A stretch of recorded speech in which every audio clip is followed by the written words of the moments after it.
మా మాజీ మంత్రివర్యులు సీనియర్ నాయకుడు మా హరీష్ రావు గారు మాట్లాడుతూ మళ్ళీ ఒకసారి రైతు బంధు గురించి అదేవిధంగా రైతు రుణమాఫీ గురించి మళ్ళీ ఒకసారి ముఖ్యమంత్రి గారిని అడగడం జరిగింది. దానికి జవాబుగా కాంగ్రెస్ వాళ్ళు గత 6 నెలలు చేస్తున్న పని మళ్ళీ రిపీట్ అవుతా ఉంది. ఏమీ లే, వితండవాదం మనం ఎస్ అంటే నో అనాలి, నో అంటే ఎస్ అనాలి.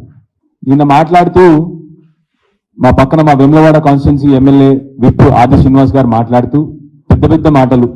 ఈ మధ్య ఏమైందంటే కాంగ్రెస్ ప్రభుత్వం వచ్చే నుంచి పెద్దోళ్ళని తిడితే మేము పెద్దోళ్ళం అవుతామన్న ఆచరణ ఫాలో అవుతున్నారు అందరు కాంగ్రెస్ వాళ్ళు.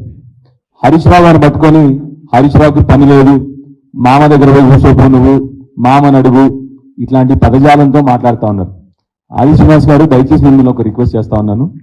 హరీష్ రావు గారు 7 సార్లు ఎమ్మెల్యే మంత్రిగా పనిచేసినారు.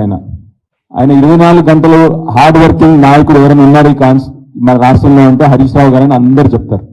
మీకు పక్కనే సిద్దిపేట కాన్స్టిట్యున్సీ కూడా, మీరు కూడా చాలా ఆయన దగ్గర నుంచి నేర్చుకోవాల్సిన విషయాలు ఉన్నాయి మీకు కూడా. ఆయన్ని పట్టుకొని ఇష్టం వచ్చిన మాటలు.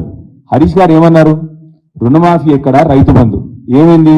మళ్ళీ వర్షాకాలం సీజన్ వచ్చింది, ఎవరికన్నా ఒక్కరికన్నా ఇప్పటి వరకు రూపాయి రైతు బంధు వచ్చిందా అని హరీష్ గారు అడిగింది. దానికి మీరు ఏమన్నారు? రాజీనామా లెటర్ రెడీ పెట్టుకోండి.